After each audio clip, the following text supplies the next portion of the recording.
Welcome, Pewter Report readers, viewers, and listeners to a brand new edition of the Pewter Report podcast brought to you by our friends over at Brier Grieves Insurance. Are you in need of car insurance? Well, let Brier Grieves help you get the best car insurance for you, or if you're looking to upgrade as well. There's nobody better in the business to work with than the great people over at Brier Grieves Insurance. They can also help you out with homeowners, flood boaters, or business insurance as well. So visit their website for more information. That's briergrievesinsurance.com, or you can give them a call at 813-876-4166. That's 813-876-4166. It is a Tuesday edition of the Pewter Report podcast. Appreciate everybody joining with us this afternoon. It's also our third podcast of the week already. Pretty busy day yesterday with some signings that the Bucs have made. They're a little bit more quiet today on Tuesday, but they are surely in need of an edge rusher. So we're going to talk about a couple of edge rushing potentialities for Tampa Bay and, of course, answer any super chats you may have, any other comments as well. So I'm your host, Matt Matera. Joined with me is my colleague and co-host of the Pewter Report podcast, SR, Scott Reynolds. Scott, there's been a little bit of help on defense at inside linebacker, but I think the name of the game, of course, is finding that premier edge rusher to stabilize the pass rush for Tampa Bay. Yeah, I agree. And wouldn't mind the Buccaneers following last year's formula. Sign a free agent and then draft one in the draft. Didn't work out last year, but you have to keep getting back to the plate and taking some swings of the bat, right, to get the hit. So they need to get another free agent pass rusher, and then they need to address the position in the draft as well.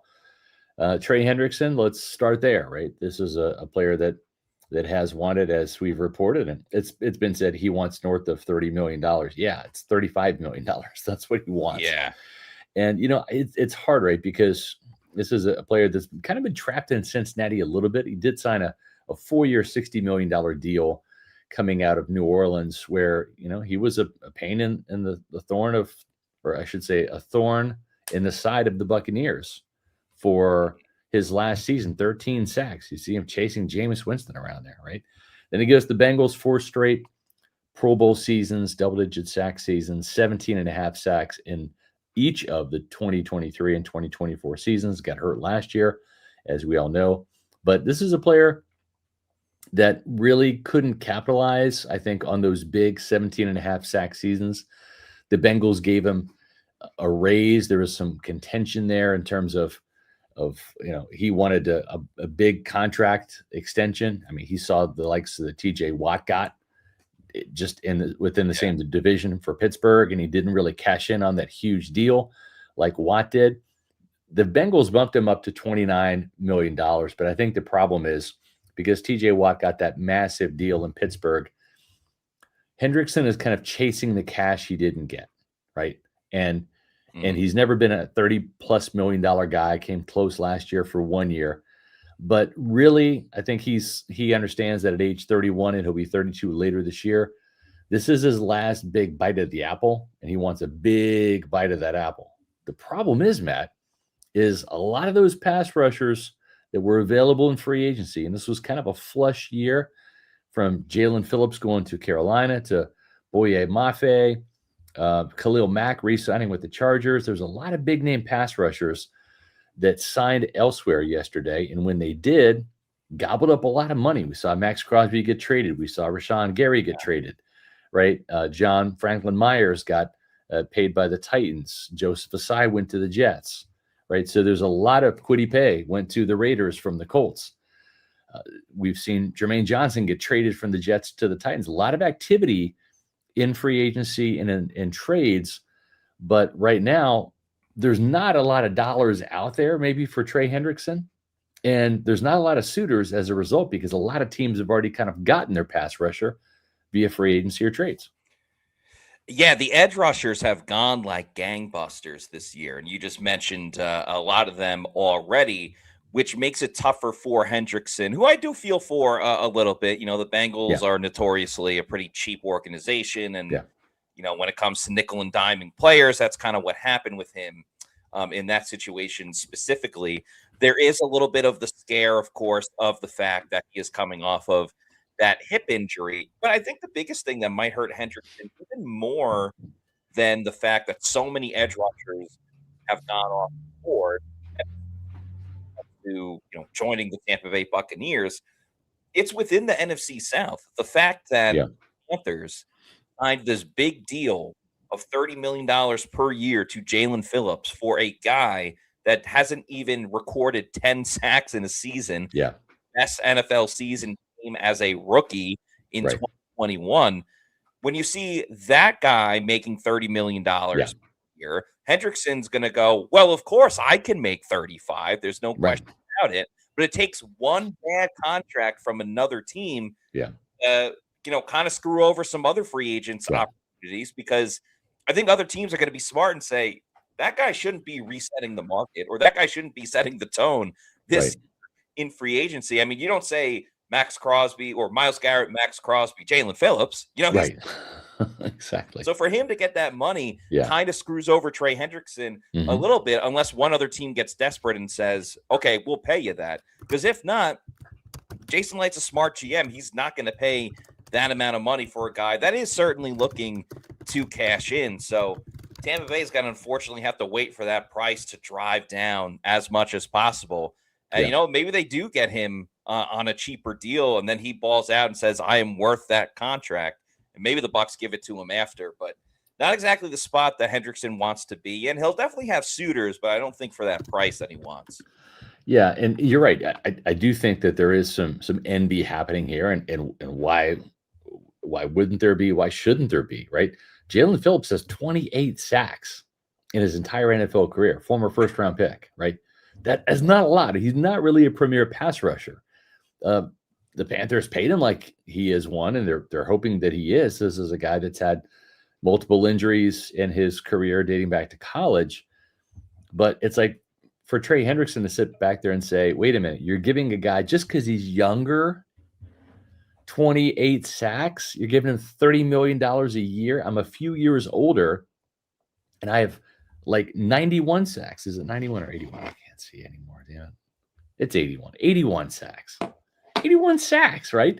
I mean, 17 and a half sacks in back-to-back years, 4 years, 5 years straight with double-digit sacks. It's got to be a bitter pill to swallow to say, why not me? Why can't I get that money, right?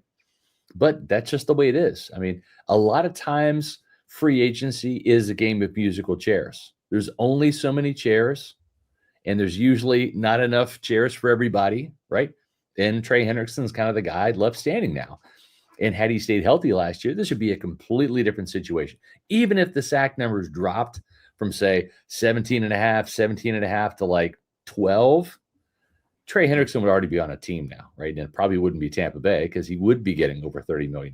But when you combine the age with an injury that, there wasn't a broken collarbone where he came back from in the middle of the season like Mike Evans did. Right. But this was a hip and pelvic injury that required surgery that caused him to miss the last 10 games of the year. It gives some teams some pause, right? So they opted to spend their money elsewhere. Trey Hendrickson is now kind of like, I'd say the last man standing. There's still some edge rushers out there, but he is certainly a marquee name.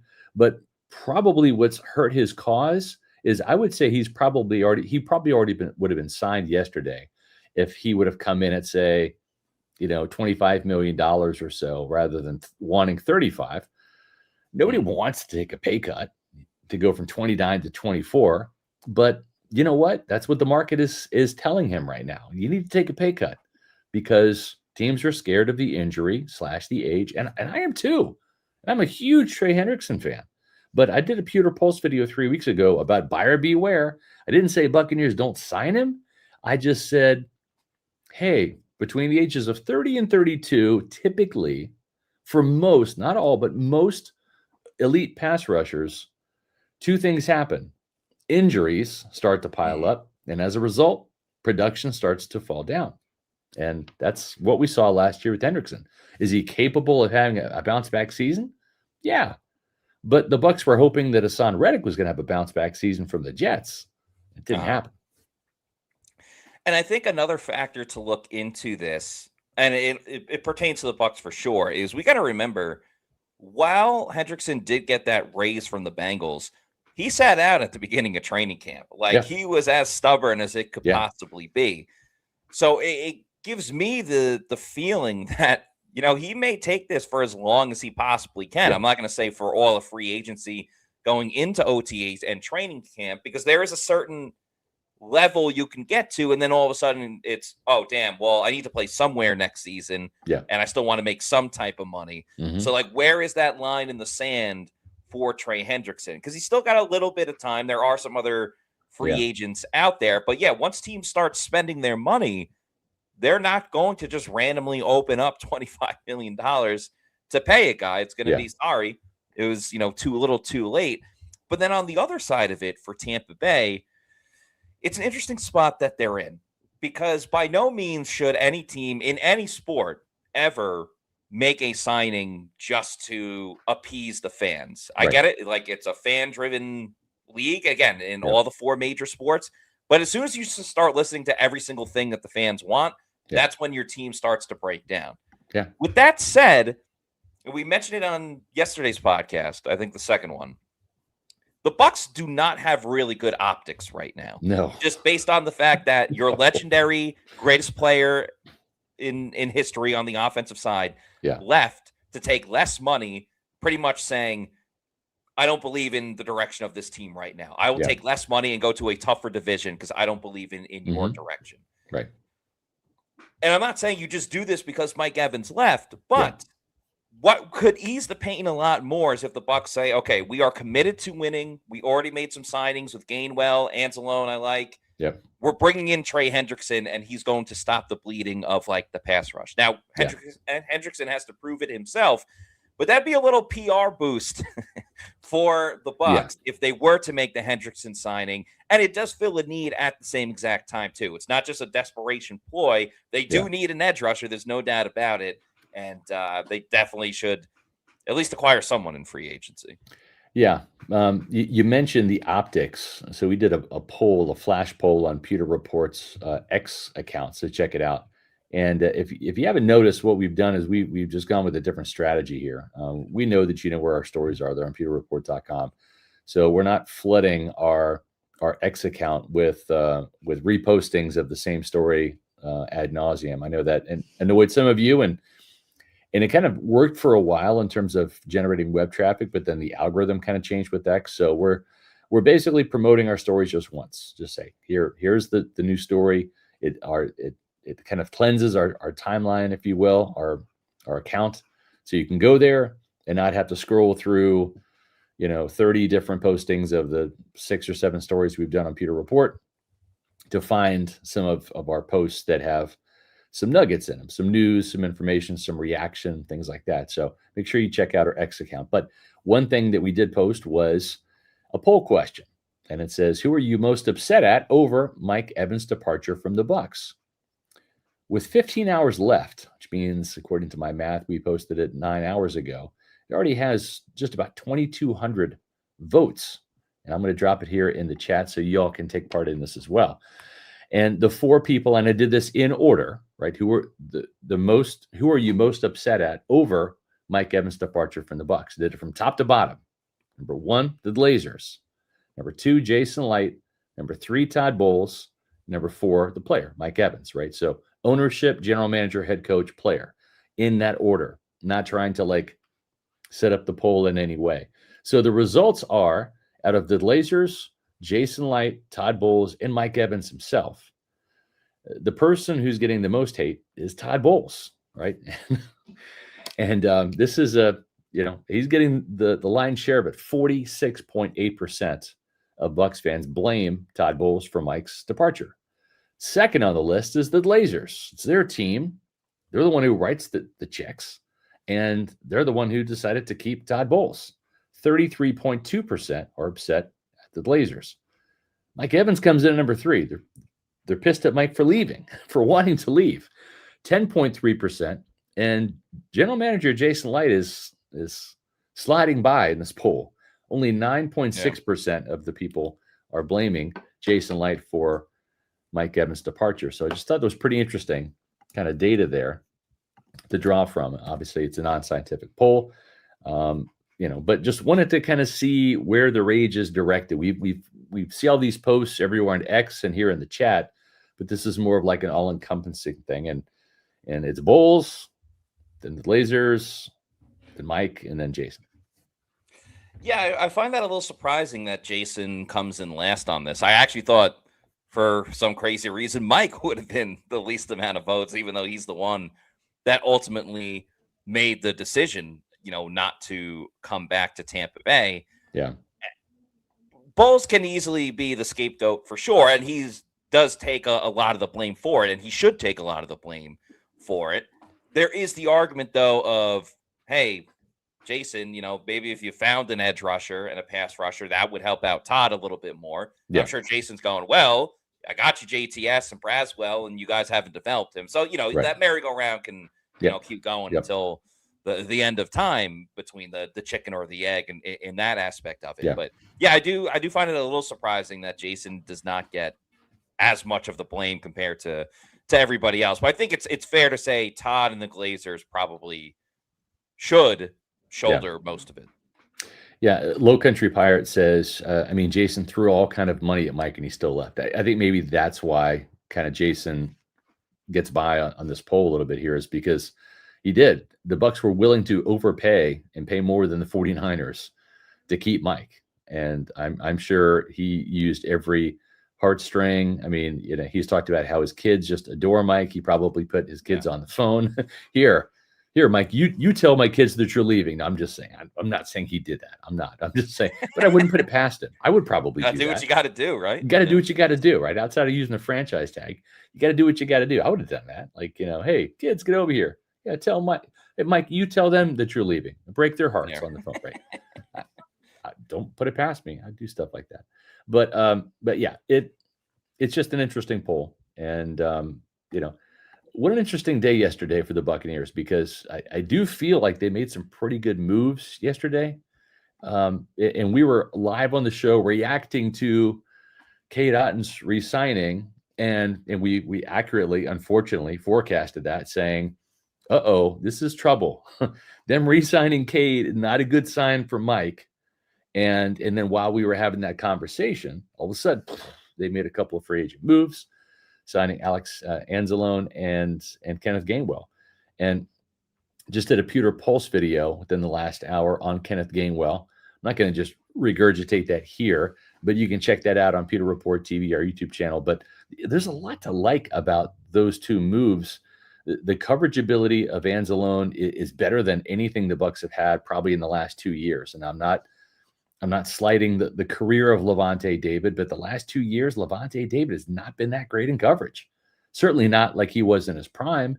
And Servassier Dennis was slightly better than KJ Britt, maybe not covering the flat, but it's just been a huge area of concern. So I'm not surprised at all that they went out and got Anzalone, who was one of the better coverage linebackers, not just last year, but throughout his career. Yeah, they have an upgrade in speed and pass coverage right away with Anzalone. I'm not saying he's like the fastest linebacker in the league by any means, but compared to what they had at the position, even going back to 2 years ago with KJ Britt and Levante David, and then now Servassier Dennis and Levante David. It's a huge upgrade there with Anzalone. And I think on top of that, you get a leader. He was a captain on the Lions for quite a while. And you kind of get that with Gainwell too. He was voted the team MVP by the Steelers, playing a timeshare role at running back. He wasn't even the main guy toting the rock. So those signings, whether you agree or disagree with them, they are Bucs-centric type of moves in terms of the type of players they like. Yeah. You see it all the time in the draft. They typically draft team captains and stuff like that. So you're getting two really good locker room guys. Anzalone, I think the recipe is going to be with him because remember, he's on a 2-year deal. It's not like you can't exactly say he's the future of this group when he's 32 years old already. But he can come in, be a starter, and I think help be a really important mentor and a really important player for whatever inside linebacker they end up drafting. Yeah. And so I think you definitely found a starter. I would love for them to go after another veteran player and really push Servassier Dennis for third string inside linebacker. I think the best recipe for the Bucs right now is Anzalone starting, your rookie first or second round pick inside linebacker starting, and then you have a veteran as your third string and Servassier Dennis as your fourth string. I like Servassier, the guy, but we saw him start. He had plenty of a sample size of last season, and I just think it's better for the Bucs to, continue to pursue other options for the time being. But I like Anzalone. I had him in my Bucs battle plan. Mm-hmm. Definitely a guy that I think brings a lot of juice to this defense that needs a ton of it. I wouldn't mind them at all signing like Leo Chanel, right, from Kansas City, right? He is a very good athlete. Maybe the instincts are a little questionable. He's never really been a full-time player, but sometimes you just need to give a guy a chance. And here's the thing. If you sign him to a reasonable deal, like less than what you paid for Anzalone, and he doesn't work out, you're still going to draft another linebacker too, right? So we know that Servassier Dennis can start. That it's maybe not the ideal starter, but if you have to fall back on Servassier because Leo Chanel didn't pan out, okay, like that's not the end of the world. But maybe you just take an upside look at this guy's traits and just say, yeah, maybe this guy is ready to start, kind of like Shaq Barrett. He was biding his time with the Broncos, playing behind two starting caliber edge rushers. Then he got an opportunity after 4 years in the league in Tampa. And he had learned enough from guys like Bradley Chubb and Von Miller, and he blew up, right? So maybe Leo Chanel is one of those players that is ready to blow up. I'd give him an opportunity, right? And again, if he doesn't pan out as a starter, you have a quality backup. He's a great athlete with speed. He's going to help you on special teams. Your special teams is going to improve, but Lord knows it needed to do that after last year. So I'm with you, Matt. Go ahead and get another veteran linebacker and then draft two more, right? Yeah. And then just stockpile the linebacker position and just say, man, the best men win. And just pick the best two. And if you get a guy like C.J. Allen or Jacob Rodriguez or, Jack Golday or someone like that is starting caliber right away, then you start him, and whoever, it probably Anzalone would be the other starter, but that's how you build a good room, is when you have a starting caliber backup or two. That's ideal. You shouldn't be bringing practice squad guys up like Nick Jackson and having to play them, right? You should have two starters and then two guys, either rookies or veterans, that you feel pretty good about that could step in and start. I go back to Kevin Minter, right? He started in place of Devin White when he missed that Washington football team game. That's what they were known back as that. So stupid. Yeah. But for that playoff game, the wild card game in Washington back in the Super Bowl year, and Minter played great in that game, right? And just you didn't even really miss Devin White that much. And that's what you want. You want a guy that can come in and play 2 or 3 games and get you out of a pinch and play.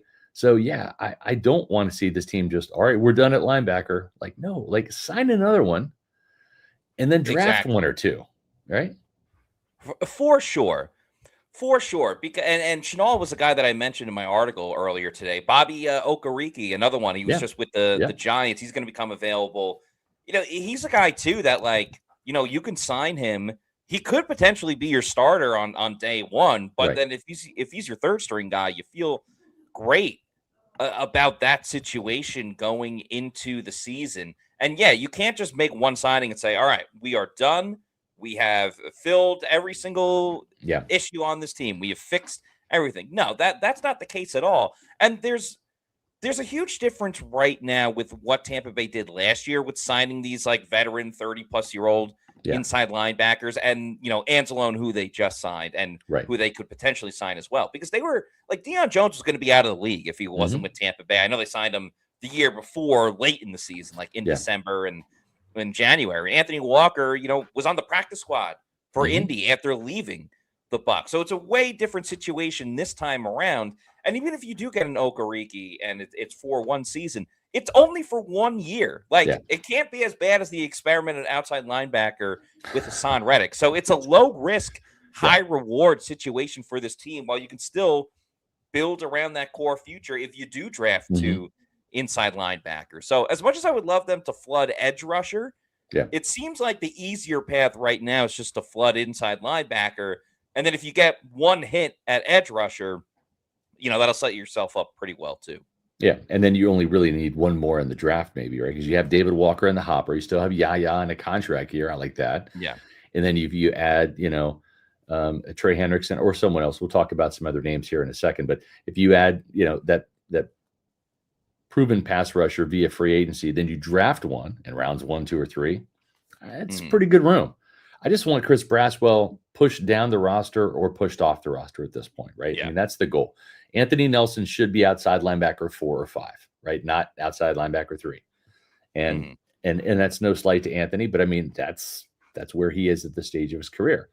And he gives you, flashes, but this team needs splashes, like big time splashes. So that's my thoughts on that. One more thought on Kenneth Gainwell, and I did put the video link for my Pewter Pulse video in the chat, so make sure you check that out as soon as this Pewter Report podcast is over. But he's a Super Bowl champion, right? He won a Super Bowl with the Eagles. And, that's something that is kind of fleeting on this team now, right? Champions, Super Bowl champions that know what it takes to get there and win. And with Mike Evans and Jamel Dean leaving, we talked about it yesterday, you're left with Vita Vea, Chris Godwin, Anthony Nelson, Tristan Wirfs, and Antoine Winfield Jr. That's it, right? And if Levante David comes back, maybe that's the case there.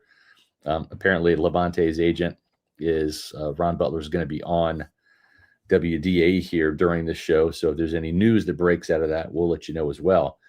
But that's another thing I liked about Gainwell is just that he and you mentioned, Matt, he was a team MVP.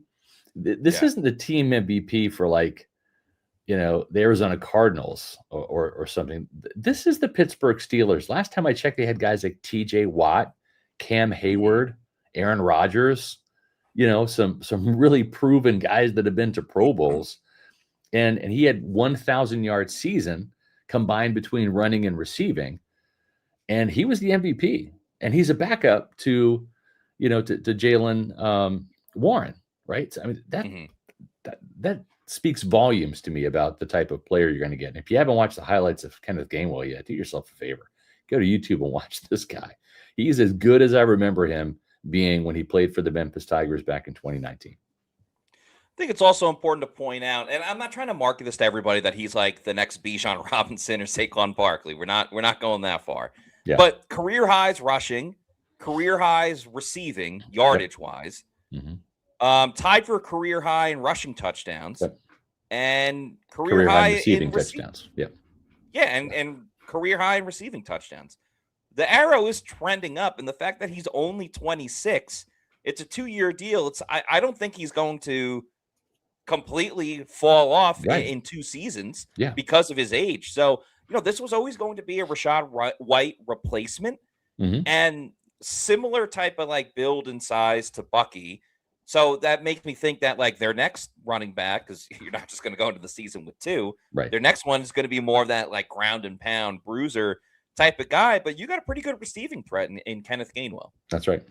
Speaking of running backs as well, we should point out that the team has not turned the page on Sean Tucker. They still are interested in signing him.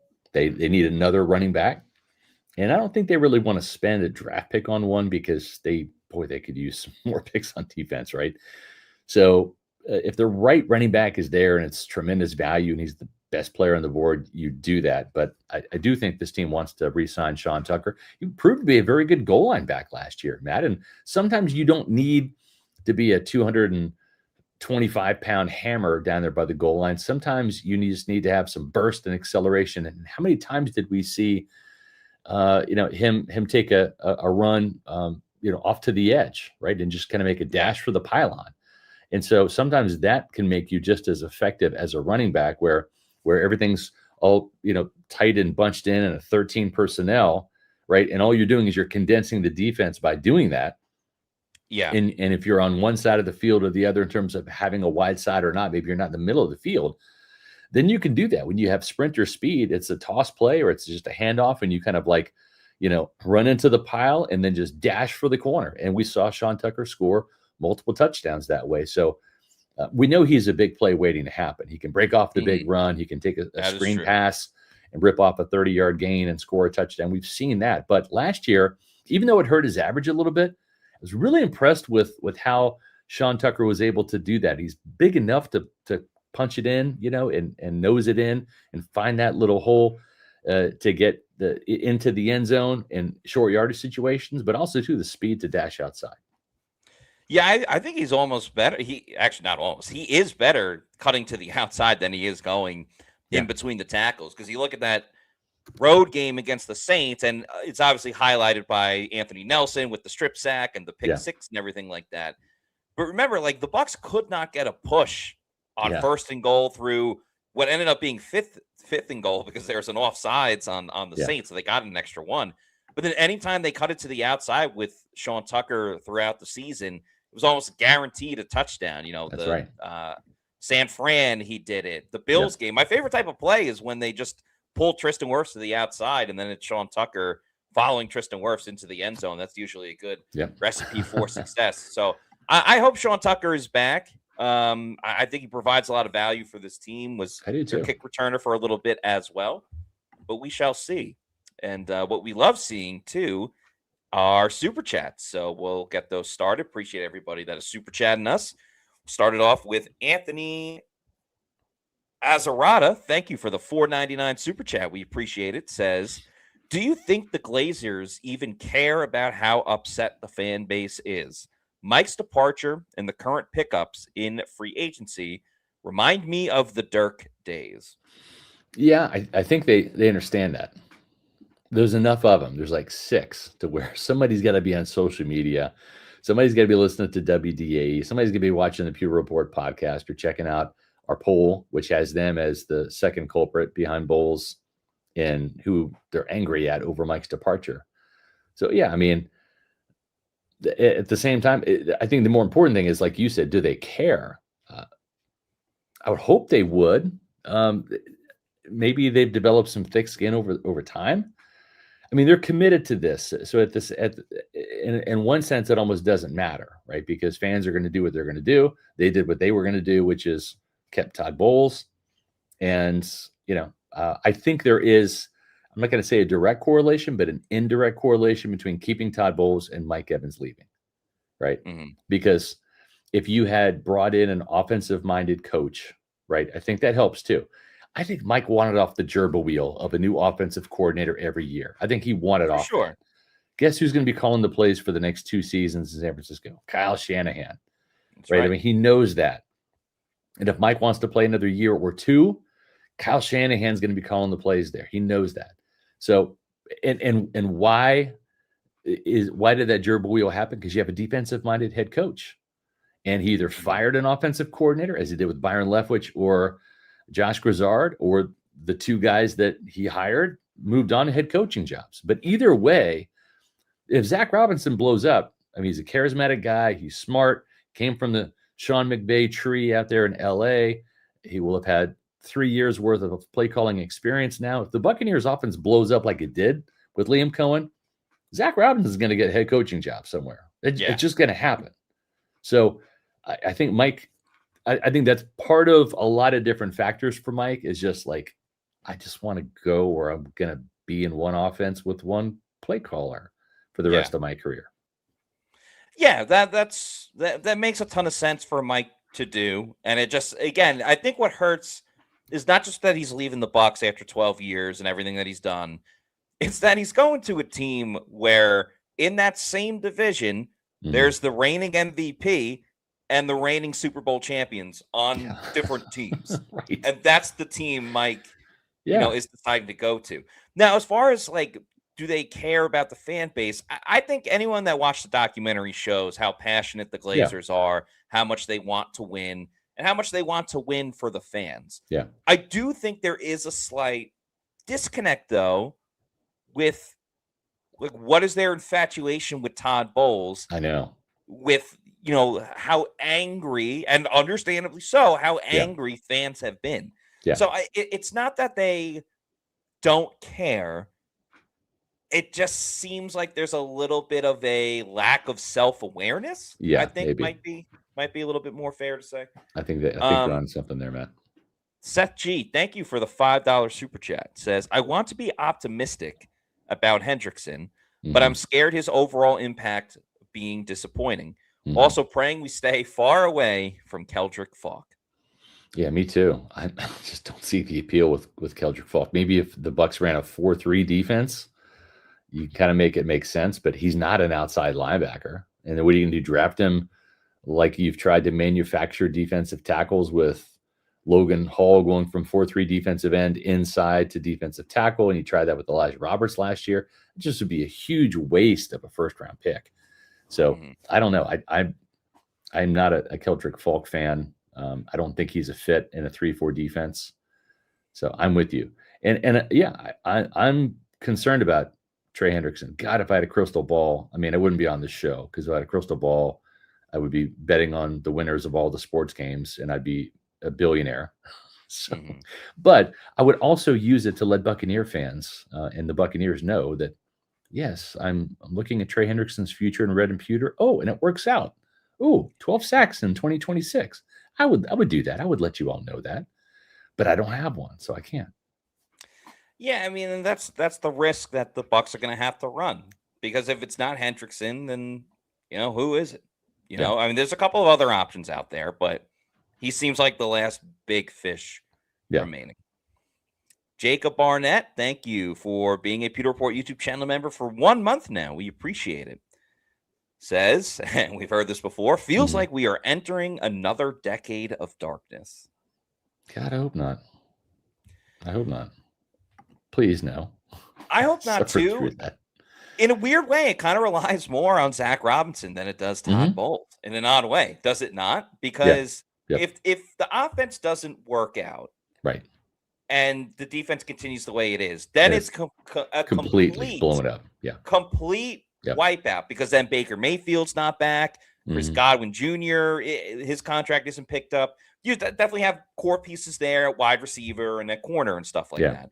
But if Robinson does work out and Baker has a great season, then we're talking about a Baker extension. We're talking about Robinson becoming the head coach. Hey, new defensive coordinator. This is what this DC is going to do with this defense. So, yeah, I mean, if anything, just root for the Bucs offense this year if you don't want a decade of darkness.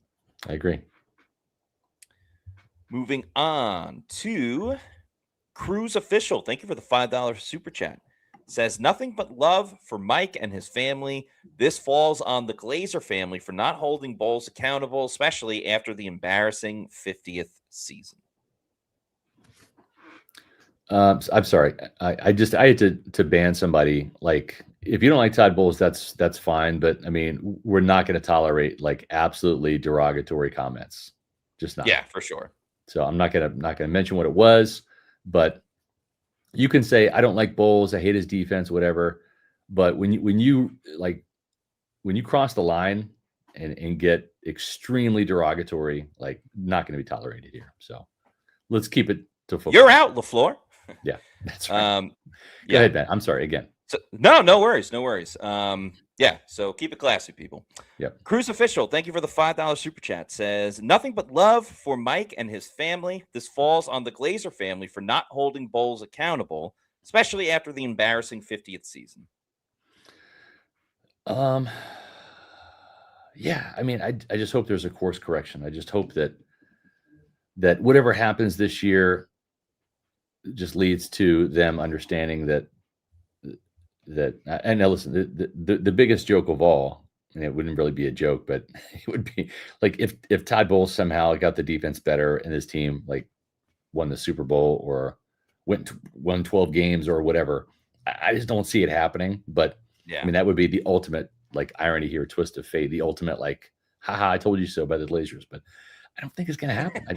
I just think that they're going to be proven wrong, and they're going to have to eat some serious humble pie. And there's going to be a lot of people, their season ticket holders, people in the media. They're going to say, I told you so. And we saw this coming. Like why didn't you? Where was this 2 years ago? Yeah. The problem is they're not going to be too bad to tank, because there is talent on this team. There's no doubt about it. Yeah. But it's like, I don't know.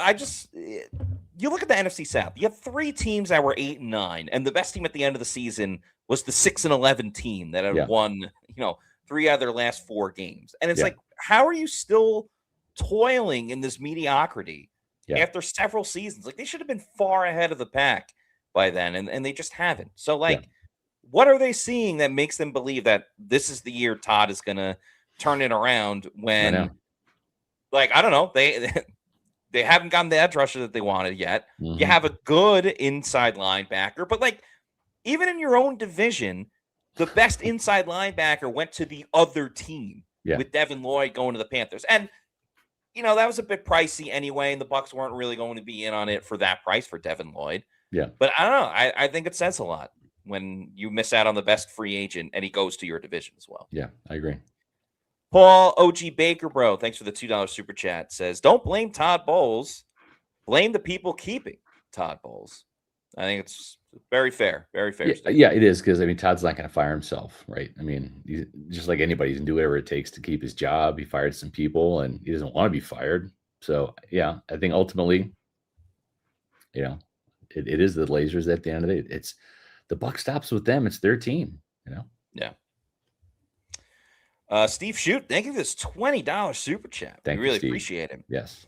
Says, I felt the same way when Warren Sapp and John Lynch left, but I and the Bucs will survive. Shout out Gloria Gaynor, and move on. Mike will always be a Buccaneer in my heart, and when he's inducted into the Hall of Fame, I'll be there in Canton wearing my number 13.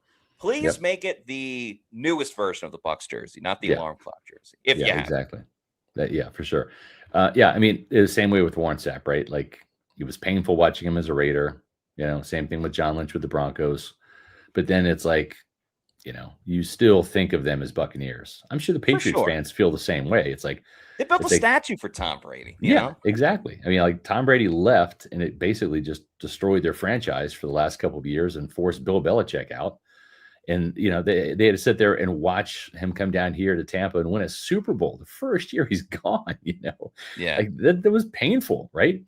But then he retires, and now, you know, Brady's, like you said, got the statue. He's in the Ring of Honor. He's always going to be a Patriot. He's going to go in the Hall of Fame as a Patriot, you know, and we have shared custody. You know, we get him on, you know, every other weekend. But, you know, he's primarily a Patriot, and that's okay. Like, Mike will always be a Buccaneer. Wherever he goes, in this case, San Francisco, you know, it's like a loner, you know. But, you know, still a Buccaneer. People still look at Deion Sanders as an Atlanta Falcon, despite winning a Super Bowl in one season with San Fran, and then winning a Super Bowl with the Cowboys and spending a lot of time there. So, perception. He will always be a Buck. To quit. He will always be a Buccaneer. So, and I don't think fans will think any differently of him. The further it goes away from this free agency as well. Even if he has a lot of success in San Fran, which I hope he does, he's still going to be a Buck. Yeah. Cali Bucks, thank you for this $4.99. Hey, Cali Bucks, maybe you can go see Mike Evans in California. Says, hilarious that Bull said he wants the team to get bigger. Once again, they will roll out the Tiny Toons on offense. This team isn't scaring anyone. I mean, Kenneth Gainwell, he's like 5'8.5", but he's like 200 pounds. I mean, he runs with great body lean. I'm assuming you're talking about Kenneth Gainwell. It's the only player they've added really on offense. But yeah, and they lost their tallest receiver. Yeah, right. True. Yeah, exactly. Yeah, I guess they have three number 2 receivers, Emeka, Chris, and J-Mac, and they're all 6'1". So it's like 6'1", 6'1", 6'1". That's, you know, we always say 6'7", but for the Bucs it's 6'1". It's 6'1". So I get you. I'd love for Todd to have been more specific about that. Like, we want bigger guys. Where? Like, what position are you talking about? Because, you know, size doesn't mean everything. I don't want a 6'6" defensive tackle. I want a guy with pad level. Give me like a 6'2", 315-pound dude at defensive tackle, right? 6'3", not 6'6", 6'7". I don't want big, tall defensive linemen. I just don't. Logan Hall had a pad level issue in Tampa Bay, 6'6". So I don't want Kendrick Falk. He's 6'6". No thanks. Yeah, for sure. I think you want your wide receivers big. Yeah. Defensive tackles, not height wise, but size wise. So I do love me some big wide receivers. Like when I played Madden or college football, I'm always looking for the 6'6" dude. I want the Joe Jaravicious clone. That's who I want. the big guy that goes up and gets the ball. Steve Shoot, thank you for this $10 super chat. We appreciate it. Says, I love the Gainwell signing. You can usually tell how good a signing is by how much sadness is expressed by the fans of the team losing him. They're really broken up about it right now in Pittsburgh. Yeah, a little bit of a trade between Tampa Bay and Pittsburgh. Gainwell, not exactly a 1-for-1, but Gainwell to Tampa, and Mel Dean will be or not making a scene. You're right. Over in Pittsburgh. But I mean, here's the thing, man. I'm just saying, like, Gainwell is only there 1 year, right? He started his career, played 4 years in Philly. So he was only there 1 year, but made that much of an impact to be a newcomer and voted team MVP. And then for the fans, like Steve Shoot said, to like get all torn up about it. I mean, that's a hell of a move, in my opinion. That is interesting too, because like Jaylen Warren, anytime I was watching the Steelers game, or they were on a lot of nationally televised games, especially later in the season, that that crazy game against the Ravens to see who was going to the postseason. Right. And it was always Jaylen Warren. Like, Kenneth Gainwell would just kind of pop up here and there. But then, you watch a little bit more of his highlights and see some of the stats he had. And it's like, oh, wow, this guy had more of an impact than you think. And then all that time with the Eagles as well. He understands his role. Like when Saquon Barkley comes to your team, you're the backup. Or maybe even the third string, depending on what's going on. So I think he's going to understand his role very well in Tampa Bay. I think he knows Bucky Irving is the guy. And then, he'll be a third down guy, pitch in here and there, get some reps, when you get the ball on first down and take it from there. I think it'll be fine. I'm not going to say this is an amazing signing, but I think it's a fine signing by the Bucs. I agree. If you're looking for legal representation and you want some starters, not some backups, the folks over at Jorgensen Law P.A. are the people that you need to call. At Jorgensen Law, we aren't just a law firm. We're a family business. For over 30 years, our firm has stood up for people when they need it most. Our family represents individuals and families who are injured or disabled and are facing some of the most stressful, difficult moments of their lives. From personal injury and workers' compensation to Social Security disability claims, we know how overwhelming the process can feel, and we believe each client deserves personal attention. We fight for you like family, and we charge no fees or costs unless we recover for you. If you've been hurt or can't work due to injury or illness, call Jorgensen Law at 727-347-7733. Experience, integrity, and advocacy you can trust.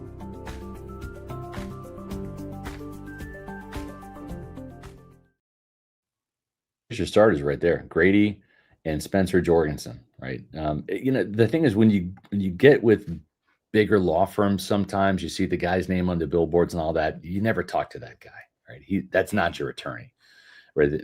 They pass you off to an underling or whatever. Then and the big attorneys only get the big cases, etc. With a small firm like Jorgensen Law, they're going to represent you, and they want to be your champion, whether it's personal injury, whether it's Social Security, whether it's workers' comp. Please do us a favor. And if you need legal representation, give the folks over at Jorgensen a call. Free consultation. You can visit them on the web at jorgensenlawoffice.com. Moving on to some more super chats. Dash Mo, thank you for the $1.99 super chat. Says, Jason had Mike's kindness mistaken for weakness. I like that phrase. I don't like how it's used here necessarily because it kind of hurts a little bit, because it might be true. But I can only imagine the level of desperation that Jason went to. And I'm not just talking about like throwing money at Mike, but just like I can see him really just saying, hey, Mike, remember that game in 2015 when, we were down in the dumps and struggling as a franchise, like I could see Jason trying to go down memory lane and sending him like little, like memes and gifts from the Super Bowl year, holding up the trophy, like pull out all the stops, man, and just do whatever you got to do. It just didn't work because Mike was just destined to leave. He didn't want to be a part of the franchise anymore. It stings, but when it's Kyle Shanahan versus Todd Bowles, I mean, to me, that's a big part of the equation right there. You have the better coach in Shanahan, 2 13-win seasons, 2 12-win seasons, 1 10-win season in the last 7 years, and he's been to 2 Super Bowls, and he lost both of those to Patrick Mahomes in Kansas City. So please forgive him for losing to a future Hall of Famer and some really good Chiefs teams. And Todd Bowles didn't, though. No, I'm kidding. Yeah. This super chat from Zap Brannigan, thank you for the $2, says, at Realtor David Zussman, who would you like as general manager? And Realtor David Zussman says the best GM for this organization is called David Zussman. I love the back and forth between fellow commenters. So much so that they have to super chat just to get it out there. Yeah. That's great. Like we said, all views are welcome. Kings Are Awful has kind of made me come around to his point of view about Todd Bowles. David Zussman, you keep hammering away at me. Who knows? I might end up saying bad things about Jason Light one day. Never know. Meets McGee, thank you for the $5 super chat. It says, Scott, you don't have to say anything with a winking face, but who I feel for is Jason Light. I used to command the Glazers for not meddling, but Jason do his job. Yeah. I mean, yeah. It's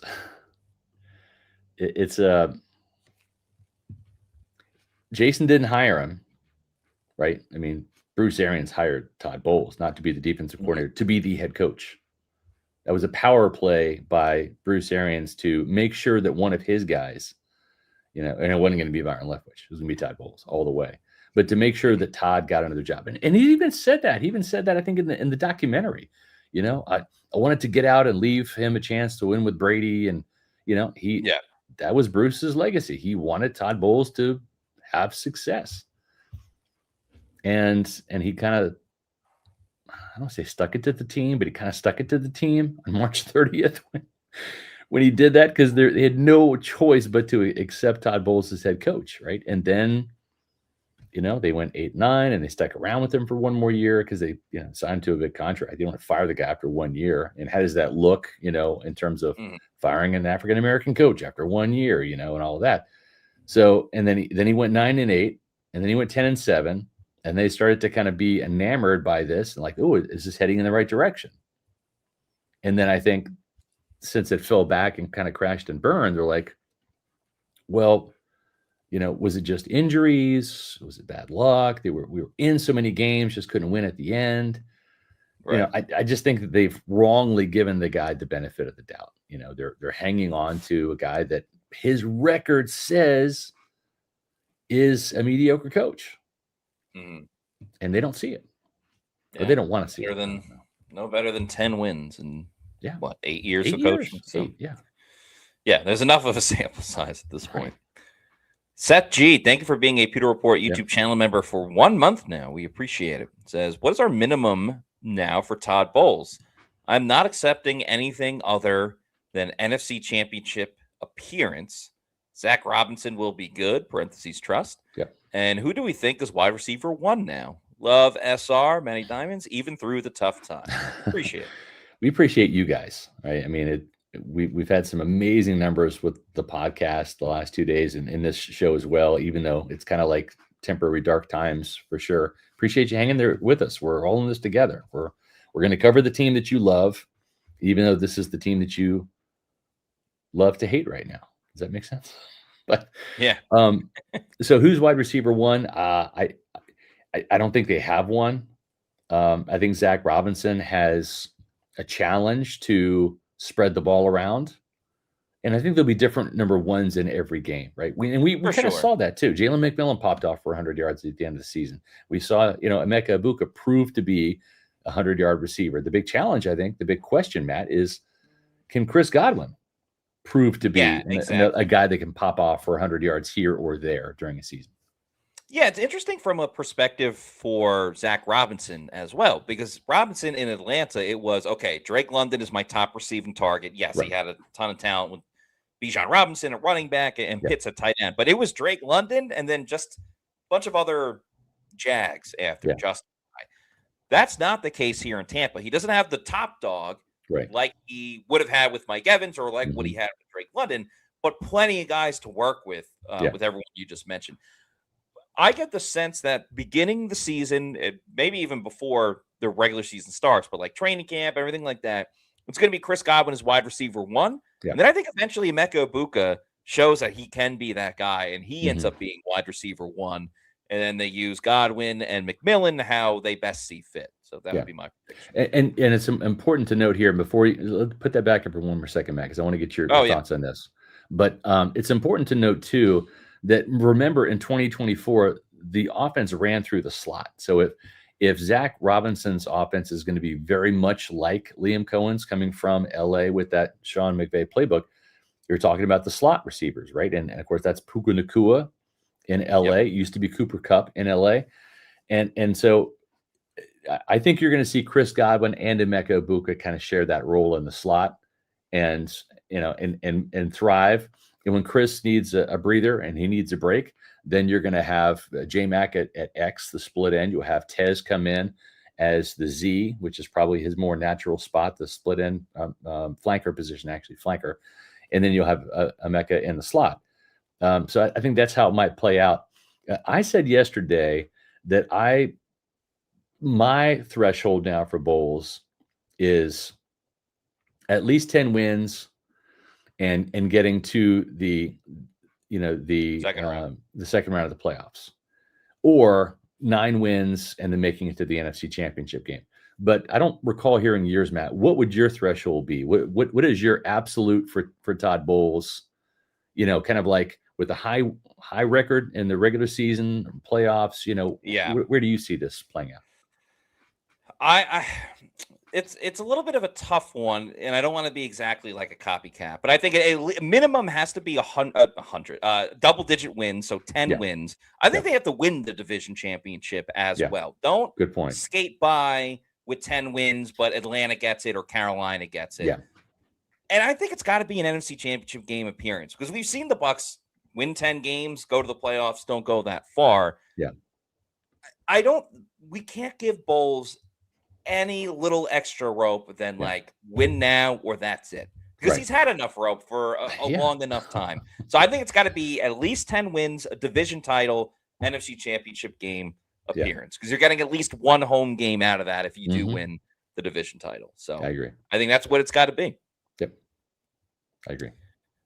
By the way, a big thank you to all of our Pewter Platinum members. We greatly appreciate all of your support. And a reminder, we will have a Pewter Insider on Friday at 1:30 for our Platinum and Premier members as well. But we'll put the Platinum members on the screen there and let us scroll through as we continue the show. Yeah. And just a quick reminder, if you want to become a Pewter Report TV channel member, hit the join button. You'll have an option to pick one of 4 different membership levels. Find the one that suits your budget and your need for perks the best. As Matt mentioned, the Pewter Premier and Platinum members are the ones that get access to that Pewter Insider show that we do every Friday at 1:30. And so if you're looking to kind of dive in and help our channel grow, and you're looking for that membership, maybe the Pewter Premier membership, $9.99 a month would be the best option for you. Because again, if you love the Pewter Report podcast, our Friday shows are not, those aren't the B-sides. Those aren't just the fillers on the album. We have some of our best shows on Friday. And the cool thing is you get that intimate audience. Instead of having tens of thousands of viewers, we have a couple hundred. And so we put all of the comments, answer all the questions up on the screen. So it's your opportunity to really get in front of us. And you don't have to super chat us. We'll take those too on Friday, but we always take the super chats. Yes, you do get to cut the line then as well. Yeah. But we do get to everyone. The Real Maverick, thank you for this $10 super chat, says, really telling when you watch Mike Evans talk 2 years ago about retiring a Buck, then last year saying he didn't regret re-signing, to walking away. If the Glazers don't see that as an indictment, then they won't ever. That's true. I mean, everyone has the right to change their opinion and stuff like that. So I don't think anyone should really be holding Mike to what he said 2 years ago. Yeah. But he did say those things. So for him to ultimately decide, I don't care that I said that. Not that he doesn't care, but I know I said that, but this is what's best for me in my career. Yeah. It has to be eye-opening to the Glazers. At least I hope it is. Stitch Happens Cat, thank you for this $1.99 super chat. Says, I've been working all day. Well, glad you could join us now. Has Bosa been signed? So we have a couple minutes left in the show. We talked about Trey Hendrickson, right? The couple other names. From what I've gleaned, think Bosa's a little further down on the list than maybe I even had imagined. I was just trying to connect some dots, with Marcus West being the defensive line coach up there. But it doesn't seem like there is a target on Joey Bosa from the Tampa Bay Buccaneers. I think that another player, and we alluded to this in our free agency tracker, make sure you check that out on pewterreport.com. It's updated when we get news, was one of the cover guys on today's show, and that is K'Lavon Chaisson from the New England Patriots. Had a pretty good year last year in a contract year. You just wonder, is he getting to the point in his career now? He's still young. He's 26 years old. He'll be 27 later this year. But he was a former first-round pick out of LSU by the Jacksonville Jaguars. Sometimes when you go to a bad team, you just kind of get lost in the shuffle. You don't really develop, and he really underperformed, right, as a linebacker. And then he's kind of been, more of an edge rusher the last couple of years. 5 sacks with the Las Vegas Raiders in 2024, and then he signed with the Patriots, helped them, win the AFC and get to the Super Bowl. 7.5 sacks last year, 2 forced fumbles, along with a scoop and score fumble recovery.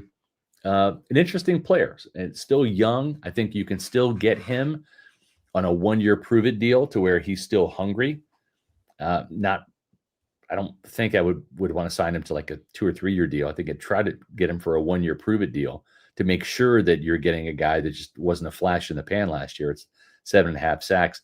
Another guy that's really interesting is this guy right here from Detroit, Al-Quadin Muhammad.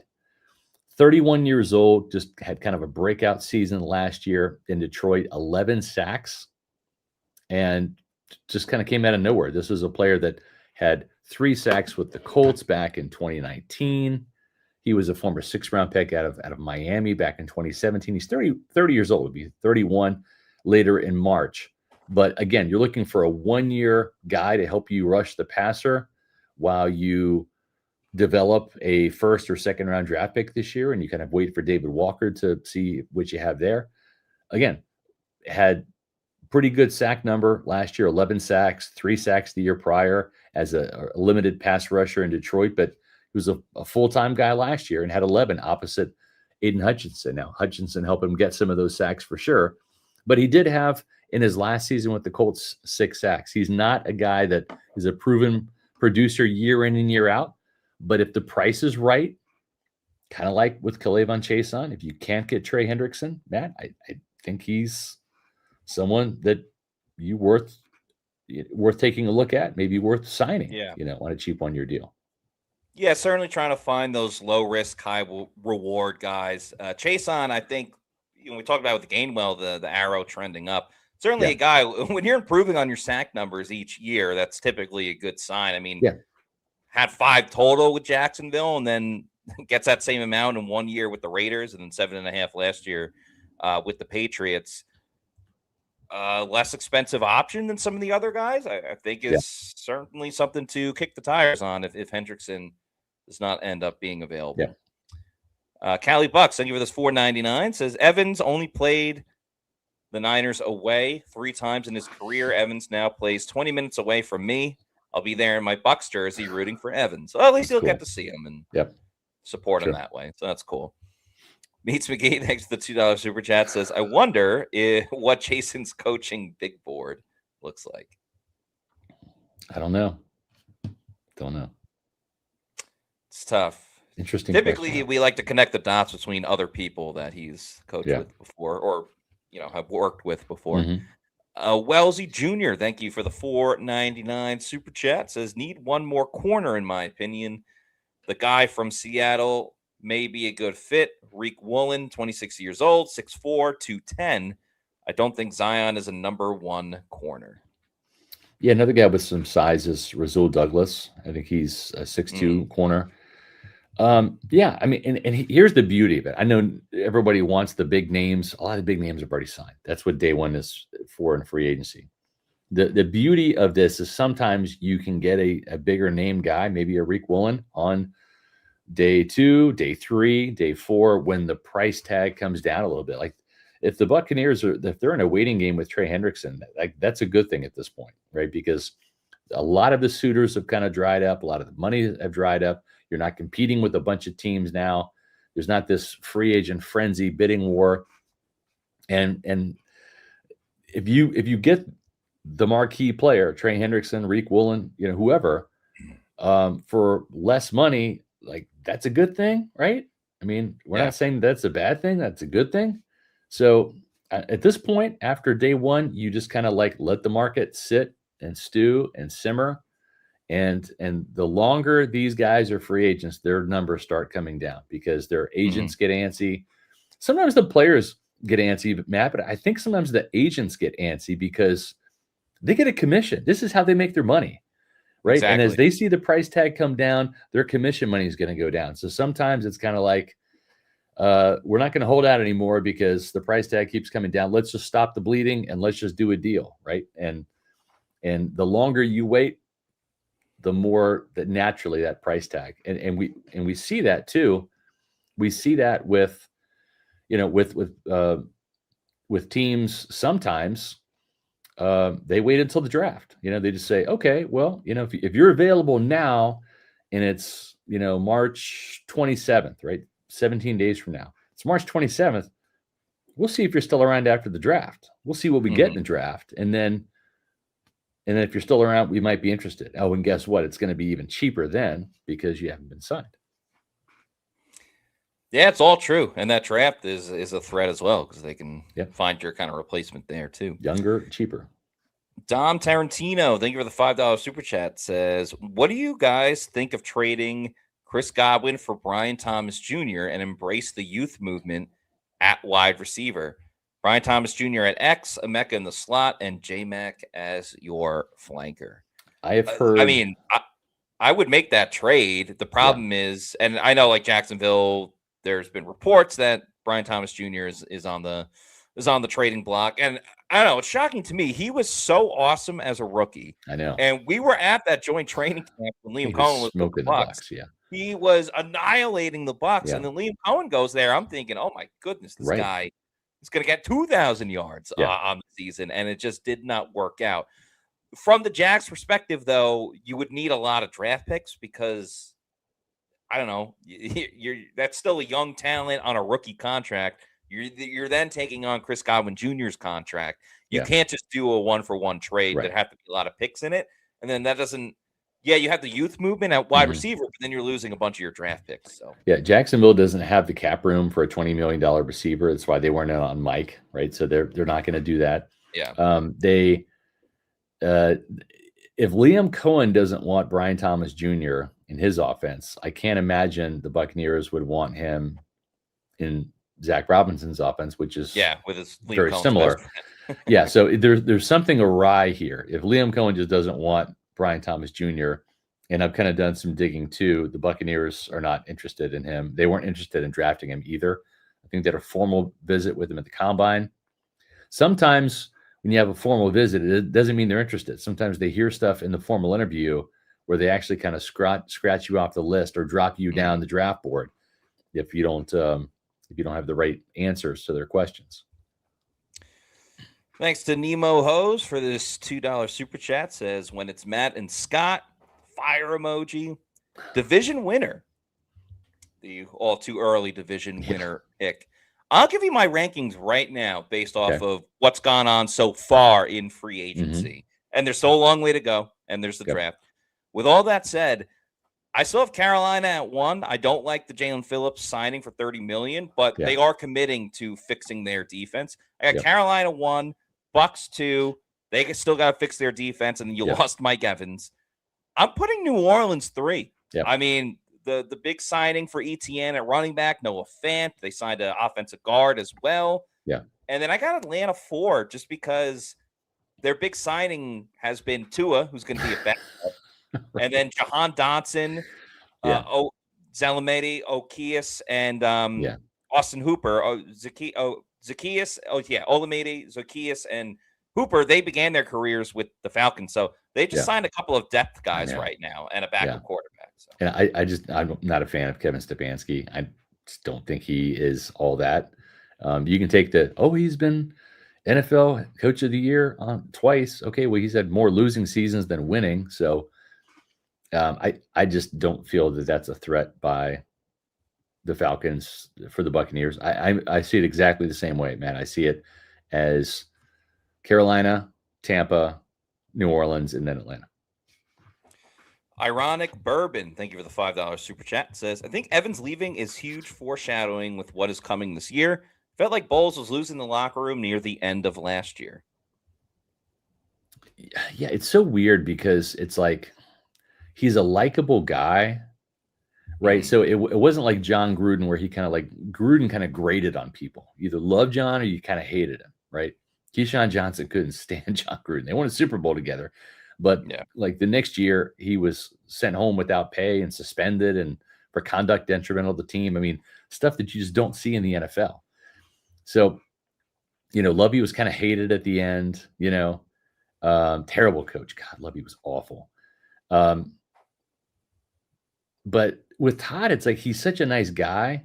It's almost like Raheem, but in a different way. Raheem was just so like, I'm going to go out and party with you guys after the game, And Todd's kind of like this like father/grandfatherly figure, where he has the respect of the players, like Tony Dungy. But I think some players are really starting to disagree with Bowles and his approach. But it's like out of respect, they don't want to like say much. It's kind of a weird dynamic. It's like, is he losing the locker room? No, they don't hate Todd Bowles. They like Todd Bowles. I think they understand Todd wants what's best for them, which is what you want as a player. But then also I think they're seeing some cracks in the armor, Yeah. I think they're seeing it's like, wait a minute, we're a mediocre team because we have a mediocre head coach and a mediocre play caller on defense. Right. And it's like the game planning, it's the whole practice situation and Yaya talking about that and stuff like that. So I think that's a good way of describing it. Yeah. Two Wood Cinco Ocho, thank you for the $4.99 super chat, says, SR, have you heard through the grapevine of any legit interest in other free agent edges, or is it Hendrickson or draft picks only? They're still in on Hendrickson. I mean, they'll be more in, they'll be inner when the price tag comes down, and we'll see if it does. And that'll play itself out. But I would say K'Lavon Chaisson would be another guy that they would probably pivot to if Hendrickson opted to go elsewhere, and they didn't want to bust their budget. So that would probably be the next guy in line. I don't know that for a fact, but I know that he would be in the mix more than say Joey Bosa. Seth G, thank you for the $2, says, I would rather two free agents for the price of one Hendrickson, in my opinion. If it was a down year in the draft for edges, I'd say yes. But here's the thing, it's actually flush. Like you're going to get a good edge rusher in the second and third round. Like there could be some guys that slide in the fourth round that might be better than the guys that were drafted in the second round when it's all said and done. So there's just so many pretty intriguing edge rushers this year that I would just say get one in free agency and then take a shot at getting, two guys. Because at this stage, what are you looking at? You're looking at a 31 guy like Muhammad, 31 years of age, who had one good year, 11 sacks, right? Is that he's been in the league since 2017. He's had 1 year. Is that just the outlier or is that a sign of things to come? Who knows? But there's risk there. There's risk with Hendrickson coming off the injury at age 31, about to turn 32, right? Not about to, but he'll be 32 at the end of the year.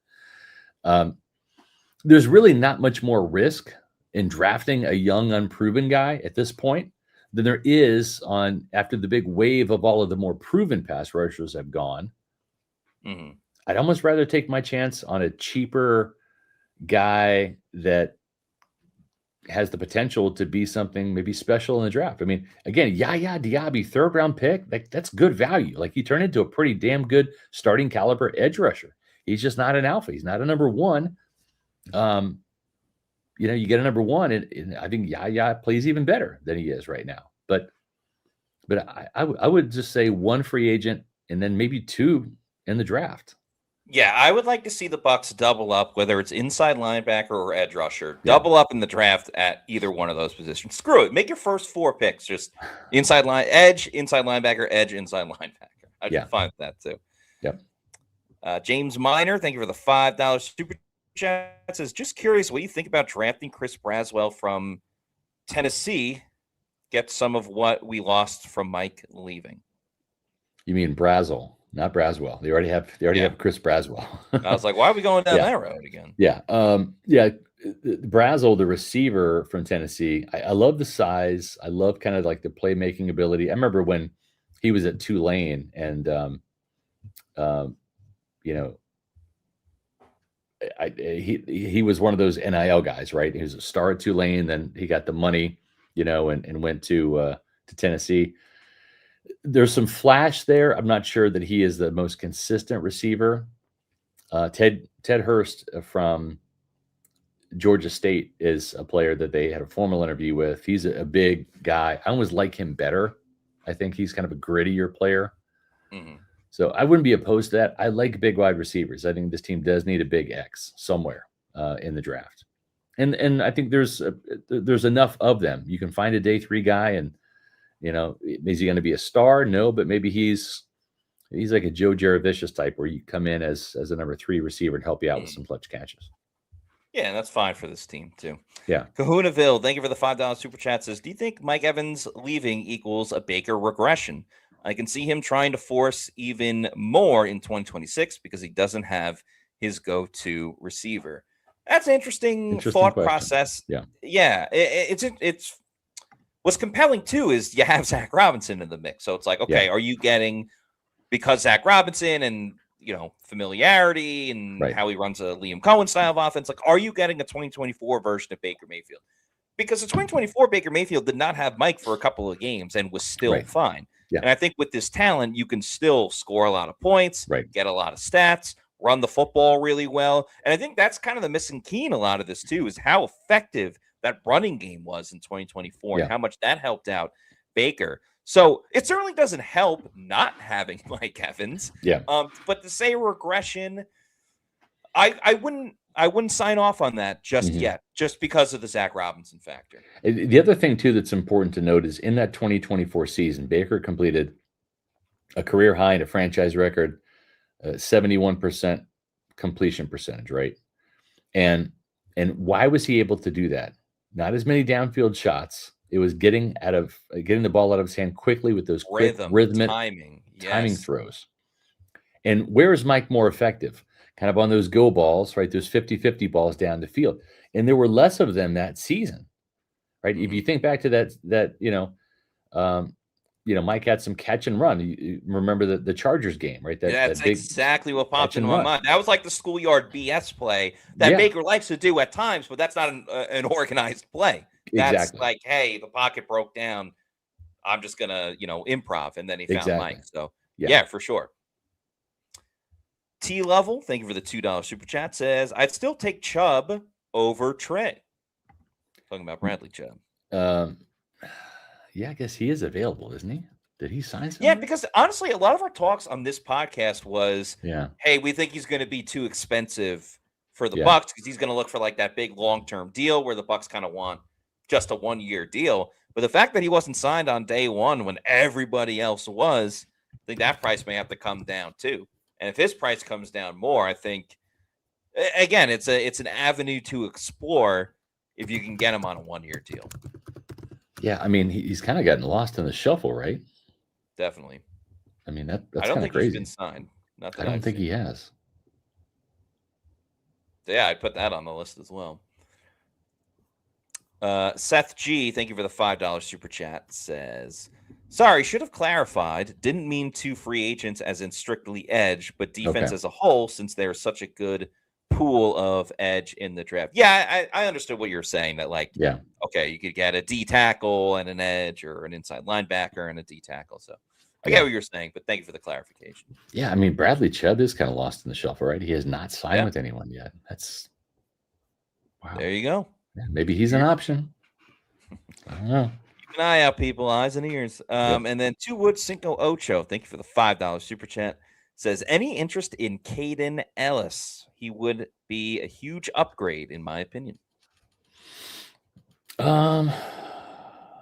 Yeah, I mean, I think I would almost be more inclined to go with an athlete like Leo Chenal and a younger player and kind of go after someone like that. I mean, knowing that you're going to draft a linebacker in rounds 1 through 3, right? I think you want a player that would be more like Chenal, where like if they don't start, you haven't broken the bank for them, and you can use them on special teams. You can use them situationally, maybe, right? Whereas if you commit to like big money for 2 starting caliber guys, well, what happens when you draft a linebacker in the 1st or 2nd round?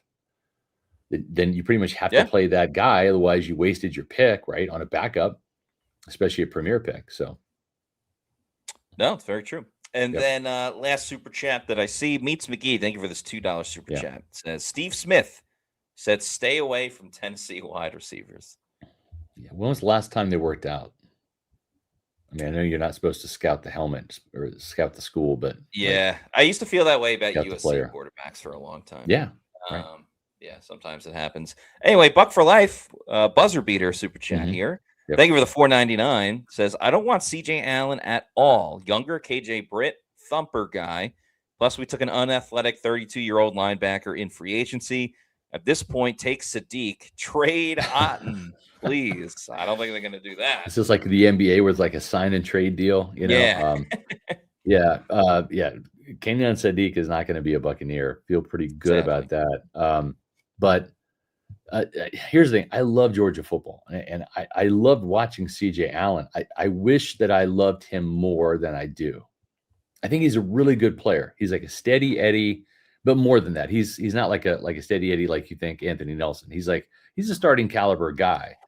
But the name of the game to me for defensive players is takeaways, right? That's the ultimate thing you can do to destroy an offense. To take the ball away and give it back to your offense, to rob a possession from the offense, right? That to me is what I look for. I love splash plays on defense. God, when we had some of our playoff teams in Pop Warner, we preached to our kids, I need 3 takeaways this game, 3 on defense. And every time we did, we won games. And if you instill that type of player, like I applaud Todd Bowles for wanting ball hawks last year. And the interceptions went up last year as a result, right? Even the $16 million man, Zion McCollum, he didn't really even contribute to that. He had 1, right? But Jacob Parrish had 2 coming in as a rookie, you know? And so when I look at Jacob Rodriguez, who is an absolute turnover machine compared to CJ Allen, and I see Rodriguez as a 2nd-round pick, and I see CJ Allen as a potential 1st-round pick, mid-1st round, I'm thinking, what are we doing here? Like this to me doesn't compute. It doesn't make sense. Rodriguez is a fantastic athlete, super consistent player, big time takeaway thief on the field. He's a big play waiting to happen, football IQ, leadership off the charts. And yet CJ Allen is the guy that's kind of like mocked, to the Bucs at 15 and all that. I don't get it. I just don't get it. I think Rodriguez is head and shoulders above CJ Allen. So I kind of understand the argument. He's a really good player. The Bucs ended up with him. I'm not going to like crap on the pick, but I think there's better linebackers out there that are splashier. What made Levante David special, Matt, all these years? It was the knack of punching the ball out, right? It was forcing fumbles, recovering fumbles, making those splash plays. Like that's what makes him a Hall of Famer, not just, he had another 110 tackle season. There's plenty of NFL guys like that. No, that's true. I mean, I'm a fan of CJ Allen. I did take him in my Bucs battle plan, but I think like more the question is like, why is Jacob Rodriguez? I guess it's like the athleticism and stuff, but like, why is he kind of ranked as like a 2nd-round pick where he should be a 1st-rounder, kind of like right around Allen? CJ Allen too. I agree. And I think too, sometimes the media just gets it wrong. And that's why we see some of these reaches in the draft where teams take players that like the media craps on when they draft them, like, oh wow, that's early for that player, They They took him around early. That's bad value. And then maybe they're right. Maybe the media is right, but then maybe the team is right. Like if you redrafted Levante David is like a top 10 pick, not a second round. Yeah, pick, for sure. Right? So, I mean, we'll see. The media and their mock drafts typically don't align with what NFL teams have on their mock drafts. That's just. And they have a little more information as well. Yeah, and that's not how they draw it up. If you're going to draw up a golf course, for example, and the weather is fantastic, it's supposed to rain the next couple of days, but when it's not raining, folks, you got to check out Heritage Isles Golf and Country Club. They have memberships you can join. It is a country club, but it's also open to the public. So if you and your buddies want to grab a golf cart and grab a foursome out there on the links, you can do that. They're ranked in the top 3 best value courses in Tampa, St. Petersburg by Golf Advisor. Here's a hint. Best value course means not terribly expensive either. With picturesque greens, fantastic scenery, some challenging holes, make Heritage Isles Golf and Country Club your next golf adventure. If you haven't checked out the course, please do so. It's up in the new Tampa area. You can visit them on the web at heritageilesgolf.com or give them a call for tee times, 813-907-7447. We're going to have 2 more shows this week. We're leaving the topics open-ended because we're waiting, just like you are, for the Buccaneers to make some more moves. So we'll talk about those moves at 4 o'clock tomorrow. If there's a big move for an edge rusher, we'll probably do an emergency podcast later tonight, tomorrow morning. Here's the thing. If you haven't subscribed to Pewter Report TV, our YouTube channel, do so. Hit the subscribe button. Also, when you do that, hit notifications. That lets you know whenever I come out with the Pewter Pulse video, Adam Slavon comes out with the top 10 takeaways, or we have an emergency podcast. You'll get the notification on your phone. You can check it out live right on our YouTube channel, Pewter Report TV. That's right. And in the meantime, if you're not already doing so, please make sure you follow us on all of our social media on X, Facebook, and Instagram. We're at Pewter Report. And our YouTube channel is Pewter Report TV. Please like and subscribe. Leave a comment on this video as well. What edge rusher you want the Bucs to sign, or what else you want them to do in free agency? That's it for today's show. For Scott Reynolds, I'm Matt Matera saying thanks everyone for watching, and we'll see you tomorrow at 4 p.m. or maybe a little bit earlier, who knows, for another edition of the Pewter Report podcast. Out. Check out the new